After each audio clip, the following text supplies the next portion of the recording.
Welcome you all, my dear students. Now, this video covers about everything about cement. Okay. ಒಂದು ಬರ್ದಿಟ್ಕೊಂಡ್ಬಿಡಿ. Cement ಮೇಲೆ ಯಾವುದಾದ್ರೂ competitive exam ಇರಲಿ, ಒಂದು ಅಥವಾ ಎರಡು question 100% fix. 100% fix questions preparation ಮಾಡ್ಬೇಕಾದ್ರೆ ಸಿಮೆಂಟ್ ಒಂದು ಪ್ಯಾರಾಮೀಟರ್ ಆಗಿ ಇಟ್ಕೊಳ್ಳಿ. ಇದನ್ನ ಚೆನ್ನಾಗಿ ಓದ್ರಿ. ಒಂದು ಕ್ವಶನ್ ಮಾತ್ರ ಫಿಕ್ಸ್ ಇರ್ತದೆ. ಅಂದ್ರೆ ಈಗ ನೀವು ಸಿಮೆಂಟ್ ಓದಿದ್ರಿ ಅಂತಂದ್ರೆ you are preparing for 99 questions because cement is already prepared ನಾ ಹಂಗ. ಓಕೆ, ಏನೇನು ಸ್ಟಡಿ ಮಾಡ್ತಿದ್ವಿ ಅಂದ್ರೆ types, Portland cement, chemical composition of raw materials, Bogue's components, hydration of cement, role of water in hydration, testing of cements. ಈ points ಗಳನ್ನ ನಾವು ಇವತ್ತು discussion ಮಾಡ್ತೀವಿ. ಸಿಮೆಂಟ್ ಅನ್ನೋ ವರ್ಡ್ ನೀವು ಡಿಕ್ಷನರಿಯಲ್ಲಿ ತೆಗೆದು ನೋಡಿದ್ರೆ ಅದು ಆ ಮಟೀರಿಯಲ್ ಅನ್ನು ತೋರ್ಸಂಗಿಲ್ಲ. ದ ಮೀನಿಂಗ್ ಆಫ್ ಸಿಮೆಂಟ್ ಅಂತಂದ್ರೆ ಬೈಂಡ್ ಅಂತ ಅರ್ಥ. ಬೈಂಡ್, ಗಮ್ ಅಂತ ಹೇಳ್ತೀವಲ್ಲ, ಗಮ್. ಹಿಂದಿ ಗಮ್ ಅಲ್ಲ, ಉರ್ದು ಒಳಗಿರ್ತಕ್ಕಂಥ ಗಮ್ ಅಲ್ಲ, ಅಳ್ಬೇಕಾಗುತ್ತೆ. ಓಕೆ, ನೆಕ್ಸ್ಟ್ ಬೈಂಡಿಂಗ್ ಏನೈತಲ್ಲ ಅದಕ್ಕೆ ಸಿಮೆಂಟ್ ಅಂತಾರೆ. Cement is a binder. Okay, substance use for a construction that sets hardens and adheres to other material to bind them together. ಬೇರೆ ಯಾವುದೇ material ಇರಲಿಲ್ಲ, ಅಗ್ರಿಗೇಟ್ ಇರ್ಬೋದು, cement ಇರ್ಬೋದು, ಸ್ಯಾಂಡ್ ಇರ್ಬೋದು, ಸ್ಟೀಲ್ ಇರ್ಬೋದು, ಯಾವುದೇ ಮಟೀರಿಯಲ್ಸ್ ನೀವು ಕಾಂಕ್ರೀಟ್ ಒಳಗೆ ಯೂಸ್ ಮಾಡಿ.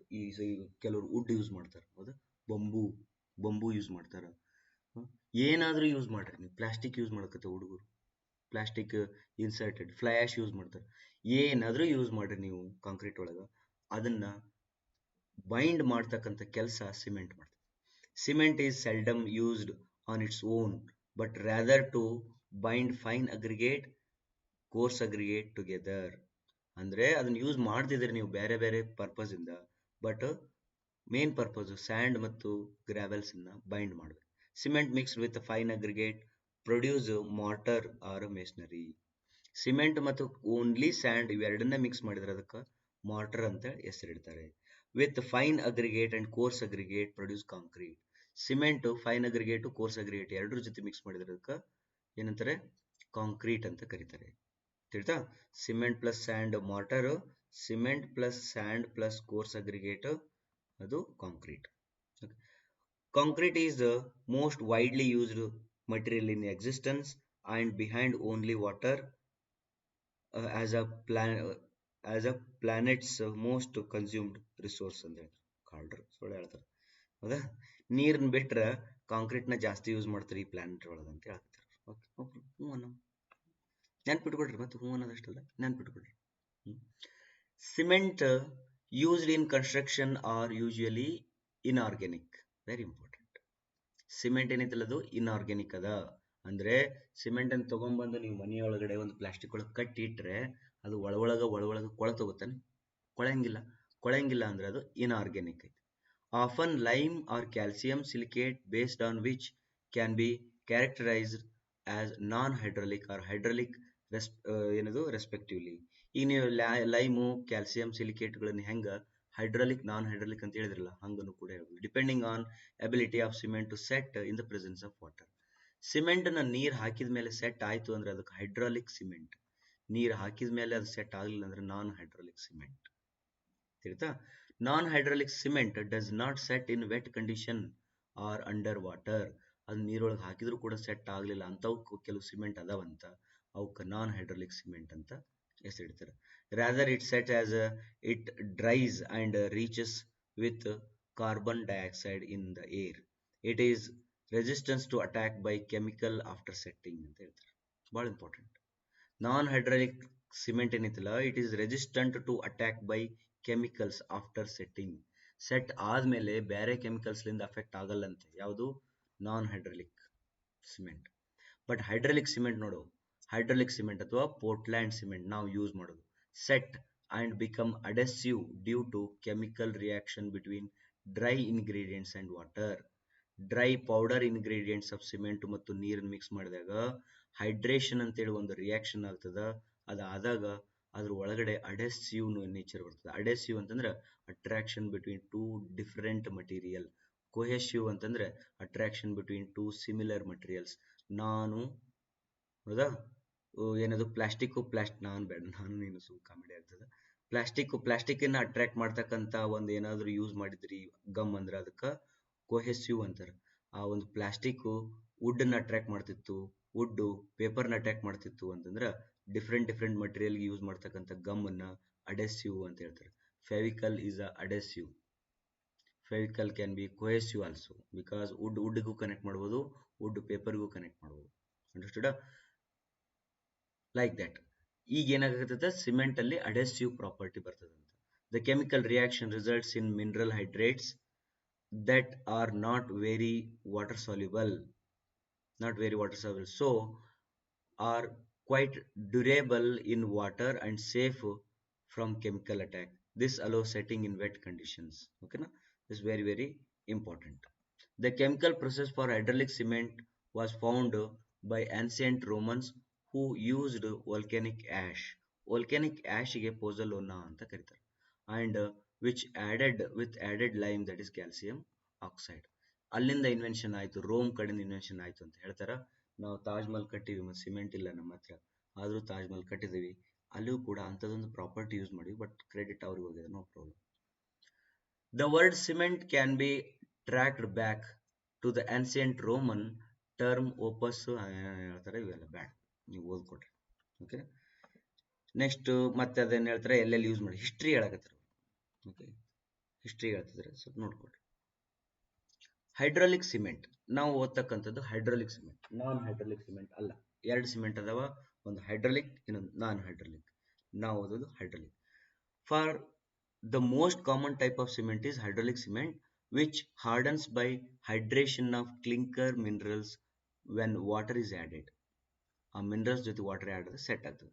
Hydraulic cement, Portland cement are made of mixture of silicate and oxides. Very important. Silicates ಮತ್ತು ಆಕ್ಸೈಡ್ಸ್ ಗಳನ್ನು ಮಿಕ್ಸ್ ಮಾಡಿದಾಗ ಪೋರ್ಟ್ಲ್ಯಾಂಡ್ ಸಿಮೆಂಟ್ ಆಗ್ತದೆ. ನೋಡು, ಭಾಳ ಇಂಪಾರ್ಟೆಂಟ್. ಹೆಂಗದಂದ್ರೆ ಸಿಮೆಂಟ್ ಮ್ಯಾನುಫ್ಯಾಕ್ಚರ್ ಒಳಗಡೆ ಸಿಲಿಕಾನ್ ಅದ ಮತ್ತು ಕ್ಯಾಲ್ಸಿಯಂ ಅದ, ಅಂದ್ರೆ ಲೈಮ್ ಅದ ಮತ್ತು ಸಿಲಿಕಾನ್ ಅದ. ಇವೆರಡೂ ಮಿಕ್ಸ್ ಮಾಡಿ ಒಂದು ಏನೋ ಪ್ರಾಡಕ್ಟ್ ತಯಾರಾಗೈತೆ, ಅದು ಸಿಮೆಂಟ್ ಆಗಿದೆ. ಆ ಸಿಮೆಂಟ್ ಮತ್ತೆ ಸ್ಯಾಂಡ್ ಜೊತೆಗೆ ಮತ್ತು ಅಗ್ರಿಗೇಟ್ ಜೊತೆಗೆ ಮಿಕ್ಸ್ ಮಾಡ್ಕೊಳ್ತದೆ. ಮತ್ತೆ ಸ್ಯಾಂಡ್ ಅಲ್ಲೂ ಸಿಲಿಕಾನ್ ಅದ, ಅಗ್ರಿಗೇಟ್ ಅಲ್ಲೂ ಸಿಲಿಕಾನ್ ಅದ. ಮತ್ತೆ ಈ ಸಿಮೆಂಟ್ ಬೈಂಡರ್ ಮೆಟೀರಿಯಲ್ ಆಗಿ ಇವನು ಮತ್ತೆ ಬೈಂಡ್ ಮಾಡ್ತಾರೆ. ಚೆನ್ನಾಗೈತಲ್ಲ, ವೆರಿ ಇಂಟ್ರೆಸ್ಟಿಂಗ್. ಅದಕ್ಕೆ ಇದು ತಯಾರು ಮಾಡಬೇಕಾದ ಮೇನ್ಲಿ 4 ಕಂಪೋನೆಂಟ್ಸ್ ಭಾಳ ಇಂಪಾರ್ಟೆಂಟ್. ಅಂದ್ರೆ ಇದು ಮಾತ್ರ 100% ಫಿಕ್ಸ್ ಕ್ವಶನ್ಸ್ ಒಳಗಡೆ ಇದು ಒಂದೇ. ಮೊನ್ನೆ 2023 ಒಳಗಡೆ ಒಂದು ಎಕ್ಸಾಮ್ ಆಯ್ತು. ಆ ಎಕ್ಸಾಮ್ ಅಲ್ಲೂ ಕೂಡ ಈ ಮೂರಲ್ಲೊಂದು ಕೇಳ್ತಾರೆ. ಒಂದು ಬೋಕ್ಸ್ ಕಾಂಪೋನೆಂಟ್ ಅಂತ ಹೇಳ್ತಾರೆ. Tri calcium silicate, di calcium silicate, tri calcium aluminate, tetra calcium aluminoferrite, ಇವುಗಳನ್ನ ಯೂಸ್ ಮಾಡ್ತೀವಿ. ಓಕೆ, ನೋಡು, ಸಿಲಿಕೇಟ್ ಅಂದ್ರೆ ಸಿಲಿಕಾ ಐತಿ, ಅಲ್ಯೂಮಿನೇಟ್ ಐತಿ, ನೆಕ್ಸ್ಟ್ ಇದ್ರೊಳಗಡೆ ಫೆರಸ್ ಒಂದು ಆ್ಯಡ್ ಆಗೈತಿ. Okay, the silicates are responsible for cement's mechanical properties. Very important. The tri calcium aluminate and tetra calcium aluminoferrite are essential for the formation of liquid phase during sintering process of clinkers at high temperature in the kiln. ಇವೆಲ್ಲ ಏನಂತಂದ್ರೆ silicates ಅಂತ ಏನದಾವಲ್ಲ, first ಎರಡು ಅದಾವಲ್ಲ, C3S and C2S. ಈ silicate and silicates ಏನದಾವಲ್ಲ ಅವು ಭಾಳ important mechanical property. Mechanical property ಅಂದ್ರೆ think ಮಾಡಿಬಿಟ್ರೆ ಸ್ಟ್ರೆಂತ್ ಅಂತ. ನಾನು ನಿಮ್ಗೆ ನಿನ್ನೆ ಕ್ಲಾಸ್ ಒಳಗಡೆ ಮೊನ್ನೆ ಹೇಳ್ಬೇಕಾದ್ರೆ ಏನು ಹೇಳ್ತಂದ್ರೆ, concrete is good for compressive strength. Correct? Compressive strength is because of aggregates, majorly because of aggregates ಅಂತ ಹೇಳಿ. ಅಗ್ರಿಗೇಟ್ಸ್ ಅಲ್ಲಿ ಕಾಂಪ್ರೆಸಿವ್ ಸ್ಟ್ರೆಂತ್ ಚೆನ್ನಾಗದ. ಯಾಕಂತಂದ್ರೆ ಅದರೊಳಗಡೆ ಸಿಲಿಕಾನ್ ಅದ. ಸ್ಯಾಂಡ್ ಒಳಗೂ ಕೂಡ ಕಾಂಪ್ರೆಸಿವ್ ಸ್ಟ್ರೆಂತ್ ಚೆನ್ನಾಗದ. ಬೇರಿಂಗ್ ಕೆಪಾಸಿಟಿ ಆಫ್ ಸ್ಯಾಂಡ್ ಭಾಳ ಚಲೋ ಅದ, ಯಾಕಂದ್ರೆ ಅದರೊಳಗಡೆ ಸಿಲಿಕಾನ್ ಅದ. ಸಿಲಿಕಾನ್ ಎಲ್ಲೆಲ್ಲ ಅದ, ಅದು ಸ್ಟ್ರಾಂಗ್ ಅದ, ಸ್ಟ್ರೆಂತ್ ಅದ. Silicates are responsible for cement's mechanical property. Mechanical property ಅಂದ್ರೆ ಸ್ಟ್ರೆಂತ್ ಅಂತ ನೆನ್ಪಿಟ್ಟು. ನೆಕ್ಸ್ಟ್ ಬರ್ತದ ಅಲ್ಯೂಮಿನೋಫೆರೈಟ್ ಮತ್ತು ಇದು ಅಲ್ಯೂಮಿನೇಟ್ ಅಂಡ್ ಅಲ್ಯೂಮಿನೋಫೆರೈಟ್ ಏನದಲ್ಲ, ಅದು ಲಿಕ್ವಿಡ್ ಫೇಸ್ ಅಂದ್ರೆ ವರ್ಕ್ಯಾಬಿಲಿಟಿಗೆ ಜಾಸ್ತಿ ಚೆನ್ನಾಗಿದೆ. ಅರ್ಥ? ಅದು ಮುಂದೆ ನಿಮ್ಗೆ ಅರ್ಥ ಆಗ್ತದೆ. First, the lime stone calcium carbonate is burnt, remove it's carbon. ಅದನ್ನ ಹೀಟ್ ಮಾಡಿ ಲೈಮ್ ಸ್ಟೋನ್ಲಿಂದ ಕಾರ್ಬನ್ ಅನ್ನ ತೆಗೆದಾಕ್ತಾರೆ, CO2 ಹೊರಗೆ ಹೋಗ್ತದೆ. ಅವಾಗ ಏನು ಉಳಿತದ? Produces a quick lime. ನಿಮಗೆ ಕ್ವಿಕ್ ಲೈಮ್ ಬೇಕು and is known as calcination reaction. ಏನಿತ್ತು ಫಸ್ಟ್ ನಿಮ್ಮ ಹತ್ರ CaCO3 ಇತ್ತು, ಅದನ್ನ ಹೀಟ್ ಮಾಡಿ ಇದನ್ನ ಬೇರೆ ಮಾಡ್ರಿ, ಇದು ಎವಾಪರೇಟ್ ಆಗಿ ಹೊರಗೆ ಹೋಗ್ತದ, ಕ್ವಿಕ್ ಲೈಮ್ ನಿಮ್ ಕೈಯಾಗ ಸಿಗ್ತದ. ಈ ಪ್ರೊಸೆಸ್ ಅನ್ನ ಕ್ಯಾಲ್ಸಿನೇಷನ್ ಅಂತ ಹೇಳ್ತಾರೆ. ದ ಲೈಮ್ ರಿಯಾಕ್ಟ್ಸ್, ಪ್ರೀವಿಯಸ್ ವಿಡಿಯೋದೊಳಗೆ ಹೇಳಿನಿ, the lime reacts with silicon dioxide. ಈಗ ಈ ರೀತಿ ಬಂದಿರತಕ್ಕಂಥದ್ದು ಸಿಲಿಕಾನ್ ಡೈಆಕ್ಸೈಡ್ ಜೊತೆಗೆ ಮಿಕ್ಸ್ ಆಗ್ತದ, ಅಂದ್ರೆ ಸ್ಯಾಂಡ್ ಜೊತೆಗೆ ಮಿಕ್ಸ್ ಆಗ್ತದ, ಅವಾಗ ನಿಮ್ಗ C2S ಬರ್ತದ. ಆಮೇಲೆ ಈ C2S ಬಂದದ, 2 ಟೈಮ್ಸ್ ಜೊತೆಗೆ ರಿಯಾಕ್ಟ್ ಆತಂದ್ರೆ C2S ಬರ್ತದ, 3 ಟೈಮ್ಸ್ ಜೊತೆಗೆ ರಿಯಾಕ್ಟ್ ಆತಂದ್ರೆ C3S ಬರ್ತದ. ಇಷ್ಟೇ, ಬಹಳ ಈಸಿ. ಈ ಬಂದಿರತಕ್ಕಂಥ ಇದೇ ಕ್ವಿಕ್ ಲೈಮು ಇಲ್ಲಿ ಆಯ್ತು, ಇದೇ ಕ್ವಿಕ್ ಲೈಮು ಇಲ್ಲಿ ಆಯ್ತು. ಅದೇ ಕ್ವಿಕ್ ಲೈಮು ಅಲ್ಯೂಮಿನಿಯಂ ಆಕ್ಸೈಡ್ ಜೊತೆಗೆ ರಿಯಾಕ್ಟ್ ಆಯ್ತಂದ್ರೆ ಇದು ಬರ್ತದೆ. ಅದೇ ಕ್ವಿಕ್ ಲೈಮು ಅಲ್ಯೂಮಿನಿಯಂ ಆಕ್ಸೈಡ್ ಮತ್ತು ಫೆರಸ್ ಆಕ್ಸೈಡ್ ಜೊತೆಗೆ ರಿಯಾಕ್ಟ್ ಆಯ್ತಂದ್ರೆ ಅಲ್ಯೂಮಿನಿಯಂ ಫೆರೈಟ್ ಬರ್ತದೆ. ರೈಟಾ? ಈ 4 ಕಾಂಪೌಂಡ್ಸ್ ಬರ್ಬೇಕಾದ್ರೆ quick lime is very important. ಅಂದ್ರೆ Bogue's components are generated after calcination. ನೆನ್ಪಿಟ್ಕೊಡ್ರಿ, ಬರ್ಕೊಳ್ರಿ, ಪಾಸ್ ಮಾಡ್ರಿ, ರಿವರ್ಸ್ ಹೋಗ್ರಿ, ಬರ್ಕೊಡ್ರಿ. Next non hydraulic cement. Non hydraulic cement ಬಗ್ಗೆ ಸ್ವಲ್ಪ ನೋಡೋಣ. The less common form of cement is non hydraulic cement such as slaked lime. Calcium oxide mixed with water hardens by carbonation in contact with carbon dioxide which is present in the air ಅಂತ ಹೇಳ್ತಾರೆ. The first calcium oxide lime is produced from calcium carbonate, limestone or chalk, okay, by calcination. First ನೋಡು, calcination ಮತ್ತು ಮಾಡಲೇಬೇಕು, ಯಾಕಂದ್ರೆ ನಿಮ್ಗೆ lime stone ಸಿಕ್ಕಿರ್ತದ, impure ಇರ್ತದ, ನಮಗೆ ಬೇಕಾಗಿತ್ತು ಕ್ವಿಕ್ ಲೈಮ್, ಅದಾಯ್ತು. ಕ್ಯಾಲ್ಸಿನೇಷನ್ ಮಾಡಿದ ತಕ್ಷಣ ಈ ಕ್ವಿಕ್ ಲೈಮ್ ತಗೊಂಡೋಗಿ ಅದ್ರೊಳಗೆ ನೀರು ಹಾಕ್ರಿ, ನೀರು ಹಾಕಿ ಅದನ್ನ ಹೈಡ್ರೇಟೆಡ್ ಲೈಮ್ ಮಾಡ್ಕೊಡ್ರಿ. ಆ ಹೈಡ್ರೇಟೆಡ್ ಲೈಮ್ ಅನ್ನು ತಗೊಂಡ್ ಬರ್ರಿ, ಅದ್ರೊಳಗಡೆ ಸ್ವಲ್ಪ ಏನ್ ಮಾಡ್ರಿ, ಗಾಳಿ ಊದ್ರಿ, ಕಾರ್ಬನ್ ಡೈಆಕ್ಸೈಡ್ ನ ಇಂಡ್ಯೂಸ್ ಮಾಡ್ರಿ. The excess water is completely evaporated. This process is technically called as setting. The carbonation starts. Carbonation ಅಂತಾರೆ ಇದಕ್ಕೆ. Calcination ಅಂತಂದ್ರ separating the CaO. Carbonation ಅಂತಂದ್ರ ಇದರೊಳಗಡೆ ಮತ್ತೆ CO3 ನ ವಾಪಸ್ ತರಿಸೋದು. Okay, these two are opposite to each other. Calcination is opposite to carbonation. ನೆನ್ಪಿಟ್ಕೊಳ್ರಿ. The reaction is slow because the partial pressure of carbon dioxide in the air is low. The carbonation reaction requires that the dry cement be exposed to air. So slaked lime is non-hydraulic cement and is a non-hydraulic cement ಅಂತ ಹೇಳ್ತಾರೆ. Slaked lime ಅನ್ನೇ non-hydraulic cement ಅಂತ ಹೇಳ್ಬಿಡೋದು. Cannot be used under water because binding ಇಲ್ಲ, ನೀರಿನ ಮೇಲೆ ಆಸಕ್ತಿನೇ ಇಲ್ಲ. This process is called as lime cycle. What is lime cycle? Very important. ಅರ್ಥಾಯ್ತಾ? Lime cycle ಅಂದ್ರೆ ಏನು ಹೇಳು? ಚೆನ್ನಾಗೈತೆ ಲೈಮ್ ಸೈಕಲ್ ಅಂತ. ಇಲ್ಲಿ ನೋಡು, ಇದೇ ಲೈಮ್ ಸೈಕಲ್. ಏನ್ ಲೈಮ್ ಸೈಕಲ್ ಅಂದ್ರೆ ತಿರುಗಿಸ್ಬೇಕು. ಏನೇನ್ ತಿರುಗಿಸ್ಬೇಕು? CaO3 ಇತ್ತು, ಹೀಟ್ ಮಾಡಿ CaO ತೆಗೆದ್ವಿ, ಮತ್ತೆ ನೀರ್ ಹಾಕಿ ಹೈಡ್ರೇಟೆಡ್ ಲೈಮ್ ತಗೊಂಡ್ವಿ, ಅದಕ್ಕೆ ಮತ್ತೆ CO ನ ಮಿಕ್ಸ್ ಮಾಡಿ ಎಲ್ಲಿಗೆ ಬಂದಿ ದಾಸಾಯ ಅಂದ್ರೆ ಅಲ್ಲೇ ಇದ್ದೆ ದಾಸಾಯ ಅಂತ ಹೇಳಿ CO3 ಮತ್ತೆ ವಾಪಸ್ ತಯಾರು ಮಾಡೋದು. ಇದಕ್ಕೆ ಏನಂತಾರೆ? ಲೈಮ್ ಸೈಕಲ್ ಅಂತ ಹೇಳ್ತಾರೆ. ನೆಕ್ಸ್ಟ್ ಪೋರ್ಟ್ಲ್ಯಾಂಡ್ ಸಿಮೆಂಟ್ ಬಗ್ಗೆ ನೋಡೋಣ. ಪೋರ್ಟ್ಲ್ಯಾಂಡ್ ಸಿಮೆಂಟ್ ಏನಿದೆಲ್ಲ ಹೈಡ್ರಾಲಿಕ್ ಸಿಮೆಂಟ್, ಇದು ನೀರು ಹಾಕಿದಾಗ ಸೆಟ್ ಆಗ್ತದ. This cement is made by heating limestone, calcium carbonate ನ ಹೀಟ್ ಮಾಡ್ತಾರ, and other minerals such as clay. ಅದಕ್ಕೆ ಯಾವಾಗಲೂ ನೆನ್ಪಿಟ್ಕೊಡ್ರಿ, ವಾಟ್ ಈಸ್ ಸಿಮೆಂಟ್ ಅಂತ ಕೇಳಿದ್ರೆ it is a combination of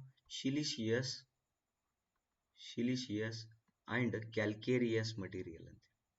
calcareous material ಅಂತ. ಸಿಲಿಷಿಯಸ್ ಅಂತಂದ್ರ ಸ್ಯಾಂಡ್ ಟೈಪ್ ಸಿಲಿಕಾನ್, ಕ್ಯಾಲ್ಕೇರಿಯಸ್ ಅಂತಂದ್ರ ಕ್ಯಾಲ್ಸಿಯಂ ಟೈಪ್ ಮಟೀರಿಯಲ್ಸ್. ಅರ್ಥಾಯ್ತಾ? ಇವೆರಡನ್ನು ನೀವು ನೆನ್ಪಿಟ್ಕೊಳ್ರಿ. ಇವೆರಡನ್ನ ಬಿಟ್ಟು ಮತ್ ಮೂರನೇದು ಒಂದ್ ಸ್ವಲ್ಪ ಕ್ಲೇ ಟೈಪ್ ಮಟೀರಿಯಲ್ಸ್ ಬರ್ತದೆ, ಅದನ್ನ ಇಲ್ಲಿ ಬರ್ದಾರ. ಓಕೆ, ಇಲ್ಲಿ calcium carbonate and other materials such as clay ಅವನ್ನ ಯೂಸ್ ಮಾಡ್ತಾರೆ. ಅವನ್ನ ಒಂದು ಕಿಲ್ನ್ ಅಂತ ಹೇಳ್ತಾರೆ. ಕಿಲ್ನಲ್ಲಿ ಹಾಕಿ 1450 ಡಿಗ್ರಿ ಸೆಂಟಿಗ್ರೇಡ್ ಒಳಗಡೆ ಹೀಟ್ ಮಾಡಿದಾಗ this process is known as calcination. Calcination ಅಂದ್ರೆ ಏನು? CaO ನ ಸೆಪರೇಟ್ ಮಾಡೋದು. liberates a molecule of calcium dioxide from calcium carbonate to form calcium oxide. Quick lime ಅನ್ನು ಫಾರ್ಮ್ ಮಾಡ್ತದೆ. when chemically combines with the other minerals the mix to form the calcium silicate. ಅದಾದ್ಮೇಲೆ ಬಂದಿದ್ದು silicon ಅದ್ರ ಜೊತೆ ಇದ್ರ ಜೊತೆ mix ಆಗಿ calcium silicate and other compounds generate ಆಗ್ತದೆ. The resulting hard substance called is clinkers. ಈ ರೀತಿ ಬಂದಿರತಕ್ಕಂಥ ಮಟೀರಿಯಲ್ ನ ಕ್ಲಿಂಕರ್ ಅಂತಾರೆ. Then ground with a small amount of gypsum into a powder to make ordinary Portland cement. The most commonly used type of cement ಬರ್ತದೆ Portland cement, basic ingredient of concrete motor.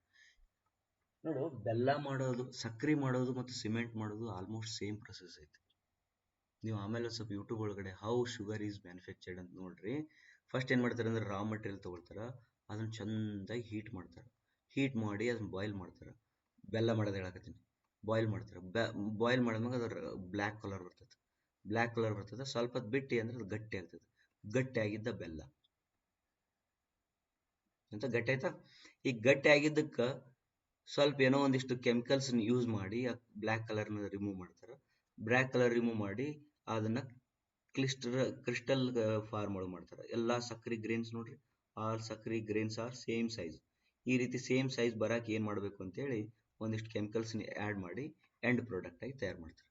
ಇಲ್ಲೂ ಹಂಗದ. ಏನ್ ಮಾಡ್ತಾರ, raw material ತಗೊಳ್ತಾರ, and stone ಅನ್ನ ಅದು ಚಂದ heat ಮಾಡ್ತಾರ, ಅದು calcination ಅಂತಾರ. ಹೀಟ್ ಮಾಡಿ ಅದ್ರೊಳಗೆ ಒಂದು ಸ್ವಲ್ಪ ಸಣ್ಣ ಕೆಮಿಕಲ್ಸ್ ಹಾಕ್ತಾರೆ, ಅದು ಗಟ್ಟಿ ಆಗ್ತೈತಿ. ಗಟ್ಟಿ ಆಗಿದ್ದನ್ನ ಕ್ಲಿಂಕರ್ಸ್ ಅಂತಾರೆ. ಕ್ಲಿಂಕರ್ಸ್ ಅಂತಾರೆ. ಕ್ಲಿಂಕರ್ಸ್ ಇಸ್ ನಥಿಂಗ್ ಬಟ್ ಬೆಲ್ಲ. ಈ ಕ್ಲಿಂಕರ್ಸಿಗೆ ಜಿಪ್ಸಮ್ ಅನ್ನು ಆಡ್ ಮಾಡಿ ಅದನ್ನ ಸಿಮೆಂಟ್ ಮಾಡ್ತಾರೆ.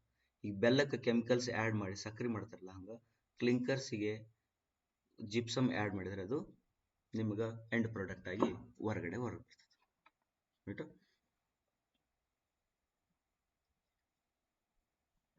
ನೆಕ್ಸ್ಟ್ ಪೋರ್ಟ್ಲ್ಯಾಂಡ್ ಸಿಮೆಂಟ್ ಬ್ಲೆಂಡ್ ಅಂತ ಬರ್ತದೆ. ಪೋರ್ಟ್ಲ್ಯಾಂಡ್ ಸಿಮೆಂಟ್ ಬ್ಲೆಂಡ್ ಅಂದ್ರೆ Portland blast furnace slag cement or blast furnace cement ಅಂತ ಬರ್ತದೆ. Then contains 95% ground granulated blast furnace slag. Slag ಅಂತಂದು ವರ್ಡ್ ಎಲ್ಲೆಲ್ಲೇ ಬರಲಿ ಕನ್ನಡದೊಳಗೆ ಅದಕ್ಕೆ ಬೂದಿ ಅಂತ ನೆನ್ಪಿಟ್ಕೊಳ್ಳಿ. ಏನೋ ಒಂದು ಸುಟ್ಟಾರ, ಸುಟ್ಟ ಮೇಲೆ ಬಂದಿರತಕ್ಕಂಥ ಬೂದಿನ ಅದಕ್ಕೆ ಸ್ಲ್ಯಾಗ್ ಅಂತ ಕರೀತಾರೆ. ಗ್ರೌಂಡ್ ಗ್ರಾನ್ಯುಲೇಟೆಡ್ ಬ್ಲಾಸ್ಟ್ ಫರ್ನೇಸ್ ಅಂದ್ರೆ ನೀವು ಒಂದು ಯಾವುದೋ ಒಂದು ಮಟೀರಿಯಲ್ ತಗೊಂಡು ಚಂದಾಗಿ ಅದನ್ನ ಗ್ರೌಂಡ್ ಮಾಡಿದ್ರೆ, ಪುಡಿ ಮಾಡಿ ಅದು ಬ್ಲಾಸ್ಟ್ ಫರ್ನೇಸ್ ಒಳಗೆ ಹಾಕಿ ಹೀಟ್ ಮಾಡಿದಾಗ ಏನು ಉಂಟಾಗಿರ್ತಕ್ಕಂಥ ಬೂದಿ ಐತಿಲ್ಲ, ಅದು ಗ್ರೌಂಡ್ ಗ್ರಾನ್ಯುಲೇಟೆಡ್ ಬ್ಲಾಸ್ಟ್ ಫರ್ನೇಸ್. ಅದನ್ನು ತಗೊಂಡೋಗಿ ಪೋರ್ಟ್ಲ್ಯಾಂಡ್ ಕ್ಲಿಂಕರ್ಸ್ ಜೊತೆಗೆ ಮತ್ತು ಸ್ವಲ್ಪ ಜಿಪ್ಸಮ್ ಹಾಕಿ ಮಾಡಿದಾಗ Portland blast furnace slag cement ಬರ್ತೈತಿ. ತಿಳಿದ? GGBS ಅನ್ನ ಸ್ವಲ್ಪ ಇದ್ರೊಳಗೆ 95% GGBS ಅಂತ ತಗೊಂಡು ಸ್ವಲ್ಪ ಕ್ಲಿಂಕರ್ಸ್ ಒಳಗೆ ಮಿಕ್ಸ್ ಮಾಡಿ ಲಿಟಲ್ ಜಿಪ್ಸಮ್ ಹಾಕಿದಾಗ ಬರ್ತಕ್ಕಂಥದ್ದು cement. All compositions produced high ultimate strength. Compositions produce high ultimate strength, but a slag cement is increased early strength is reduced ಅಂತ ಹೇಳ್ತಾರೆ. ನೋಡು, ಬಹಳ ಇಂಪಾರ್ಟೆಂಟ್ ಹೇಳಿದ್ರೆ ಇದನ್ನ ಕೇಳ್ತಾರ, ಕೇಳಿದಾರ ಕೂಡ ಕೇಳ್ತಾರ. ಏನಂತ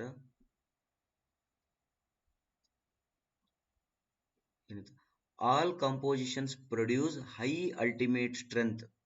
ಎಲ್ಲಾ ಕಂಪೋಸಿಷನ್ಸ್ ಏನ್ ಮಾಡ್ತದ, ಹೈ ಅಲ್ಟಿಮೇಟ್ ಸ್ಟ್ರೆಂತ್ ಕೊಡ್ತದೆ. ಅಲ್ಟಿಮೇಟ್ ಅನ್ನೋ ವರ್ಡ್ ಅಂತಂದ್ರೆ ಏನಂದ್ರ ಕೊನೆ ಸ್ಟ್ರೆಂತ್ ಅಂತ ತಿಳ್ಕೊಡ್ರಿ. Last strength, last strength, last LOST ಅಲ್ಲ, LAST, ಲಾಸ್ಟ್ ಸ್ಟ್ರೆಂತ್. ಅರ್ಥಾಯ್ತಾ? But slag cement is increased, slag content is increase, content ಅದು.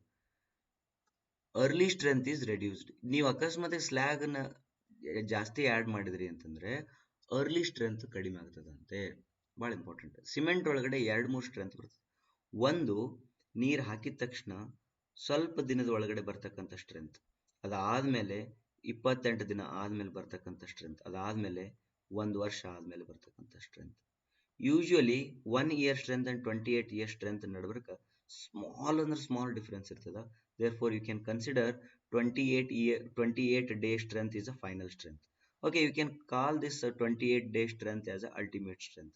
Then other than this you have another strength, that is your initial strength ಅಥವಾ early strength. ಅವ್ರೇನಂತಾರೆ ಅಂದ್ರೆ slag ಹಾಕೋದ್ರಿಂದ early strength ಕಡಿಮೆ ಆಗುತ್ತೆ. Okay, ಎಲ್ಲಿ ನಿಮ್ಗೆ early strength ಭಾಳ important ಐತಲ್ಲ, ಏನ್ ಮಾಡ್ರಿ, ಸ್ಲ್ಯಾಗ್ ಹಾಕೋದು ಬಿಟ್ಬಿಡ್ರಿ. ಪೋರ್ಟ್ಲ್ಯಾಂಡ್ ಫ್ಲೈ ಆಶ್ ಸಿಮೆಂಟ್ ಅಂತ ಇನ್ನೊಂದು ಬರ್ತದ. ಅದು ಸ್ಲ್ಯಾಗ್ ಸಿಮೆಂಟ್, ಅದು ಫ್ಲೈ ಆಶ್ ಸಿಮೆಂಟ್. ಆಶ್ ಅಂದ್ರೂ ಕೂಡ ಬೂದಿನೇ, ಆಶ್ ಅಂದ್ರೂ ಕೂಡ ಬೂದಿ. Contains under 40% fly ash. Next 35% under ಇದು ಬೇರೆ ಬೇರೆ ಕೋಡ್ಸ್ ಪ್ರಕಾರ ಹೇಳ್ತಿದ್ರ. The fly ash is pozzolanic. Pozzolanas are a broad class of siliceous and aluminous material which is themselves possess a little or non-cementitious value, but which will in finely divided form and the presence of water react chemically with calcium hydroxide at ordinary temperature to form compounds possessing cementitious properties. ಅರ್ಥಾಯ್ತಾ? ಅಂದ್ರೆ fly ಆಶ್ ಅದು ಪೊಜೊಲೋನಿಕ್ ಅದ. ಪೊಜೊಲೋನಿಕ್ ಅಂತಂದ್ರೆ ಅದರೊಳಗಡೆ siliceous ಮತ್ತು aluminous material ಇರ್ತದಂತೆ.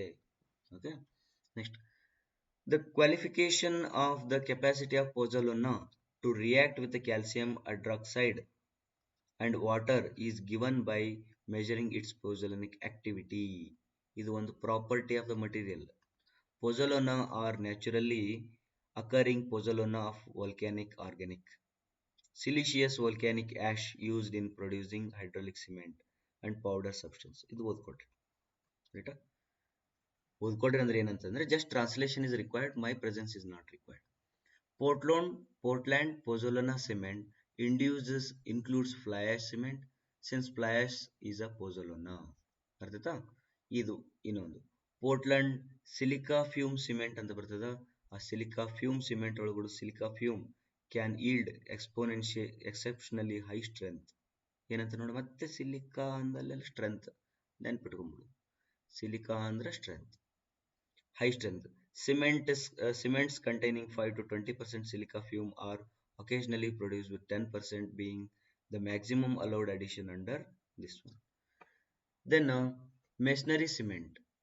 Masonry cement are used preparing brick laying mortars, the stuccos ಅಂತ ಹೇಳ್ತಾರೆ. Read it. Next, expansive cement. Expansive ಅಂತಂದ್ರೆ costly ಅಲ್ಲ, ಎಕ್ಸ್ಪಾನ್ಸಿವ್ ಅಂದ್ರೆ ಸ್ವೆಲ್ ಆಗ್ತದೆ. ಮತ್ತು then addition of Portland clinker, expansive clinkers that aluminate clinkers and are designed to offset drying clinkers shrinkage. Next, white blended cement. Next, colored cement ಅದ. Very finely grounded cement. Types of cements ಅಲ್ಲಿ ಈ 13 type ಅನ್ನ ಬಹೆಟ್ ಹಾಕೊಂಡ್ಬಿಡ್ರಿ. Ordinary Portland cement, ನಮ್ಮ cement. ಇದರೊಳಗಡೆನೆ ನೀವು 33 grade, 43 grade and 53 grade cement ಅಂತ ಸಿಗ್ತದೆ. ಪೊಜೊಲೋನಿಕ್ ಸಿಮೆಂಟ್, ಇದರಲ್ಲಿ ಫ್ಲಾಶ್ ಮಿಕ್ಸ್ ಮಾಡಿರ್ತದೆ. Rapid hardening, quick setting, low heat cement. Then sulphate resisting, blast furnace, high aluminate, white cement and colored cement, air entraining, then expansive hydrographic cement. Okay, ಇವುಗಳ ಬಗ್ಗೆ ಒಂದೊಂದು property ಬರೆದಿದ್ರ very very important ಏನೇನದಾವಲ್ಲ ಅವನ್ನೆಲ್ಲ note ಮಾಡಿಕೊಂಡು ಒಂದು notes ಮಾಡ್ಕೊಳ್ರಿ. ಎಲ್ಲ ಬರ್ದಾರ. All 13 are explained. I will not spend time here explaining them because only translation is required. ಅರ್ಥಾಯ್ತಾ? ಇಲ್ಲಿಗೆ 13 ಟೈಪ್ ಆಫ್ ಸಿಮೆಂಟ್ಸ್ ಎಕ್ಸ್ಪ್ಲನೇಷನ್ ಮುಗಿತದೆ. Next, chemical properties of Portland cement are as follows. ನೋಡು ಏನಂತ ಭಾಳ ಇಂಪಾರ್ಟೆಂಟ್ ನೋಡು. 60 to 70% ಲೈಮ್ ಅದ, 17 to 25% silicon ಅದ. ಮುಗಿಯಿತು. ಇವೆರಡ ಮೇನ್ ಇಂಪಾರ್ಟೆಂಟ್ ಪ್ರಾಡಕ್ಟ್ ಆಯ್ತು. ನೀ 60 + 17 ಕೂಡಿಸಿದ್ದಿ ಅಂತಂದ್ರೆ 77% ಏನೈತಿ ಇವೆರಡು ಕಂಪೋನೆಂಟ್ ಫಾರ್ಮ್ ಆಗುತ್ತೆ. 67 + 25 ಕೂಡಿಸಿದೆ ಅಂತಂದ್ರೆ ಅಂತೂ 90% ಆಗುತ್ತೆ. ಅರ್ಥಾಯ್ತಾ? 90% ತನಕನೂ ಕೂಡ ನಿಮ್ಗೆ ಇವೆರಡೇ ಕಾಂಪೋನೆಂಟ್ ಆಗುತ್ತೆ. ಉಳಿದದ್ದು ಏನದವಲ್ಲ ಸ್ವಲ್ಪ ಸ್ವಲ್ಪ ಕಂಟ್ರಿಬ್ಯೂಷನ್ ಮಾಡ್ತದೆ. Then physical property of ordinary Portland cement. ಇದು ಯಾವುದಿದು? Properties of Portland cement as follows. ಇದು ಆರ್ಡಿನರಿ ಪೋರ್ಟ್ಲ್ಯಾಂಡ್ ಸಿಮೆಂಟ್ ಪ್ರಾಪರ್ಟೀಸ್ ಹೇಳ್ತಿದಾರ, ನೆನ್ಪಿಟ್ಕೊಳ್ರಿ. Specific gravity 3.16, normal consistency, initial setting time 65 minutes, final setting time 275 minutes, fineness 330 kg per meter square, soundness 2.5 mm, bulk density is this much. Next, both components we already studied. ಎಷ್ಟೆಷ್ಟು percentage ಇರ್ತಾವ ಇದನ್ನು ಭಾಳ important. Okay, box component ಒಳಗಡೆ When water is added to cement, it reacts with the ingredients of a cement chemically and results in the formation of complex chemical compounds, Bogue's compounds ಅಂತ ಹೇಳ್ತಾರೆ, ಅವುಗಳ ಜೊತೆ react ಮಾಡ್ತದೆ. Next ಇಲ್ಲಿ ಬರ್ದಿರತಕ್ಕಂಥ ಪಾಯಿಂಟ್ಸ್ಗಳು by heart ಹಾಕೊಳ್ರಿ. ಏನದು? Tri calcium aluminate formed in 24 hours after addition of water, maximum evolution of heat of hydration, check setting time of the cement. ಏನ್ ಮಾಡ್ತದ? ಸೆಟ್ಟಿಂಗ್ ಟೈಮ್ ಅನ್ನ ಚೆಕ್ ಮಾಡ್ತದ. ನೆಕ್ಸ್ಟ್ ಟೆಟ್ರಾ ಕ್ಯಾಲ್ಸಿಯಂ ಅಲ್ಯೂಮಿನೋ ಫೆರೈಟ್ ಇದೇನೈತಲ್ಲ ಅದು 24 hours of addition of water ಆದ್ಮೇಲೆ form ಆಗ್ತದ. High heat of hydration in initial periods, very important. ಇದು ಏನ್ ಮಾಡ್ತದೆ ಅಂದ್ರೆ ಫಾರ್ಮ್ಡ್ ವಿದಿನ್ ವೀಕ್, ಒಂದ್ ವೀಕ್ ಟೈಮ್ ತಗೊಳ್ತದ. ಅವು ಜಲ್ದಿ ಜಲ್ದಿ ಆಗ್ತದ ನೋಡು. ಇದು 24 ತಾಸು ಒಳಗಡೆ ಜನರೇಟ್ ಆಗಿ ತನ್ನ ಕೆಲಸ ಶುರು ಮಾಡ್ತದ. ಇದು ಒಂದ್ ದಿನದೊಳಗೆ ಕೆಲಸ ಮಾಡ್ತದೆ. ಇದು ಒಂದು ವಾರ ಆದ್ಮೇಲೆ ತನ್ನ ಕೆಲಸ ಶುರು ಮಾಡ್ತದೆ. Responsible for initial strength of cement, contribution over 50 to 60% of the strength. ನೋಡು, ಮತ್ತೆ ಸಿಲಿಕಾ ಅಂತಂದ್ರೆ ಏನು? ಸ್ಟ್ರೆಂತ್. ಸಿಲಿಕೇಟ್ ಸ್ಟ್ರೆಂತ್ ಎಷ್ಟು? 50 to 60% of the strength. Cement increase for the prefabricated concrete construction. Content cement one. Content increase for prefabricated construction, cold weathering construction. ಇಂಥವೇನ್ರಿ ಇದು ಅಂದ್ರೆ ಈ content ಜಾಸ್ತಿ ಮಾಡ್ರಿ ಅಂತ ಹೇಳ್ತಾರೆ. ಡೈಕ್ಯಾಲ್ಸಿಯಮ್ ಏನ್ ಮಾಡ್ತದ? Last compound formed during hydration of cement. Last compound. First ಮೇಲೆ ಇದು 24 ತಾಸು, ಸೆಕೆಂಡ್ ಈ ಕಾಂಪೌಂಡ್ ಆಗ್ತದೆ, ಥರ್ಡ್ ಇದಾಗ್ತದೆ, ಫೋರ್ತ್ ಇದು ತಯಾರಾಗ್ತದೆ. ಬಟ್ ಬೈ ಹಾರ್ಟ್ ಹಾಕೋದು ಹೆಂಗೆ ಹಾಕಿ ನಾವು? ಫಸ್ಟ್ ಇದನ್ನ ಬೈ ಹಾರ್ಟ್ ಹಾಕಿರಿ, C2S C3S, ಅದಾದ್ಮ್ಯಾಗ C2A ಅಲ್ಲ C4A ಟೆಟ್ರಾ ಕ್ಯಾಲ್ಸಿಯಂ ಅಲ್ಯೂಮಿನೋ ಫೆರೈಟ್. ನಾವು ನೆನ್ಪಿಟ್ಟಿದ್ದು C3A, ನೆಕ್ಸ್ಟ್ C4AF ಹಿಂಗೆ ನೆನ್ಪಿಟ್ಟಿರ್ತೀವಿ. ಬಟ್ ಫಾರ್ಮ್ ಆಗೋದು ಬೇರೆ ನೋಡ್ರಿ, ಯೋಚನೆ ಮಾಡ್ರಿ, ಒಂದ್ ಕಡೆ ಬರ್ಕೊಳ್ರಿ. Responsible for progressive later stage strength. Silica ಐತಿ, ಲೇಟರ್ ಸ್ಟೇಜ್ ಸ್ಟ್ರೆಂತ್. ಸಿಲಿಕಾ ಐತಿ, high strength. Then hydration of cement. Hydration of cement ಅಂದ್ರೆ ಅದೊಂದು ಪ್ರೊಸೆಸ್. Okay, process. ಆ ಪ್ರೊಸೆಸ್ನ 5 ಸ್ಟೇಜಸ್ ಒಳಗಡೆ ಅವ್ರು ಎಕ್ಸ್ಪ್ಲೈನ್ ಮಾಡ್ತಾರೆ. ಅದು ಕೆಮಿಕಲ್ ಪ್ರೊಸೆಸ್. ಅದು ಇನಿಷಿಯಲ್ ಮಿಕ್ಸಿಂಗ್ ರಿಯಾಕ್ಷನ್ ಅಂತ ಹೇಳ್ತಾರೆ.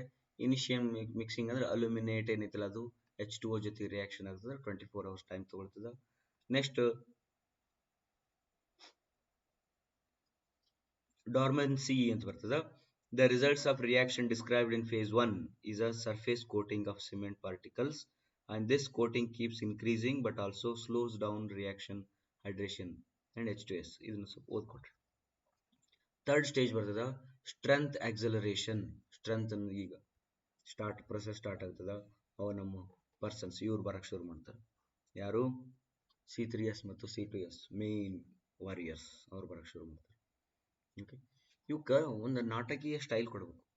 C3S C2S ಅಂತಂದ್ರೆ ಬಾಡಿ ಬಿಲ್ಡರ್ಸ್, ಇವರು ಭಾಳ ಇಂಪಾರ್ಟೆಂಟ್ ಪರ್ಸನ್ಸ್, ಗ್ರೇಟ್ ಪರ್ಸನ್ಸ್ ಹೌದಾ.